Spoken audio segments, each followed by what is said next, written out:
I see the comments, I have flotation devices. So I'm gonna finally address that, okay? It was an Olympic-sized swimming pool. I'm very proud of that, even to this day, passing my swimming test. Welcome back to the channel, everybody. Check out my new bag. Nadia Dreams. Little birthday gift. It fits all of my beach stuff in there, so we will be doing a lot of beach videos this summer, okay?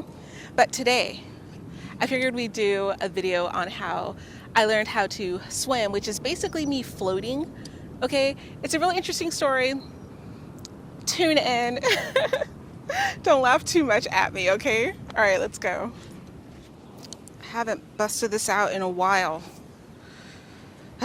Winter is almost over, or I think it is actually spring now, officially.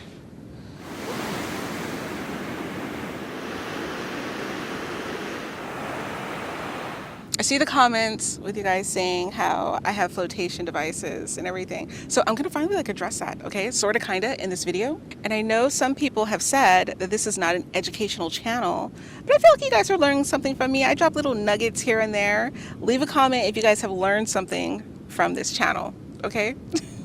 So for this story, it actually takes place overseas in Japan, of all places, okay? So the reason why I wanted to take this test is because I saw all the big kids in the big pool and I was jealous. I don't want to be in the little kiddie pool because obviously when you're a child, you don't really want to be called a child. So I was in that kind of phase, right? I'm not a little kid. I'm grown. So yeah, I was a wee little thing. I think I was probably maybe 10 or 9. So I think it took a lot of confidence in order for me to actually do this. Confidence that I didn't know that I even really had. So I have a ton of sisters and brothers. I have one sister and a bunch of brothers. But at the time, I only had one sister, one brother. They were older than me and they didn't pass the swimming test, okay? It was only me that did. So I've kind of held it over them for years and years, okay? And I share this story every chance I can get because I'm proud of it, okay? Be proud of your wins. So I was the only one out of my siblings who was able to pass the test. There was 3 of us. I was the only one that passed. I'm the youngest. A lot of the time I think it's because, especially with older children, I feel they follow exactly what their parents tell them all the time, and they don't really deviate from that, right? And I feel younger children, they deviate a lot more. They're a little reckless. And I think that kind of comes with success too, honestly, in my opinion, right?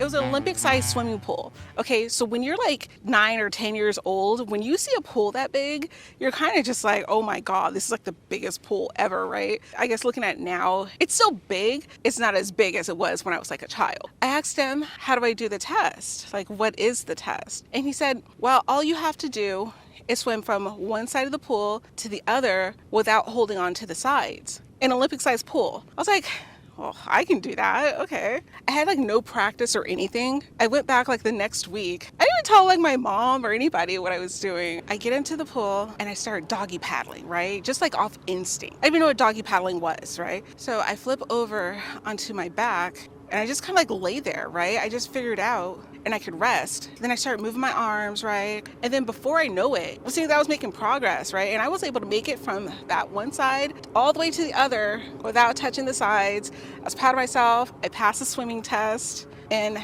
yay me, everybody celebrate, okay? I'm very proud of that, even to this day. That's one of my major accomplishments is passing my swimming test. So I think I was able to reach that goal of mine because nobody told me that I couldn't do it. Usually people are there to tell you, oh, you're too little. Oh, you need to practice 6 months and then go take the test. Nobody told me that. There were no parameters kind of set for me. So in turn, I just kind of went out and did it and figured it out. And I think that's a good quality that we kind of lose because everybody has a checklist of steps and everything that you're supposed to complete. And a lot of times you can just bypass those steps and kind of get to your goal. That checklist, just throw it out.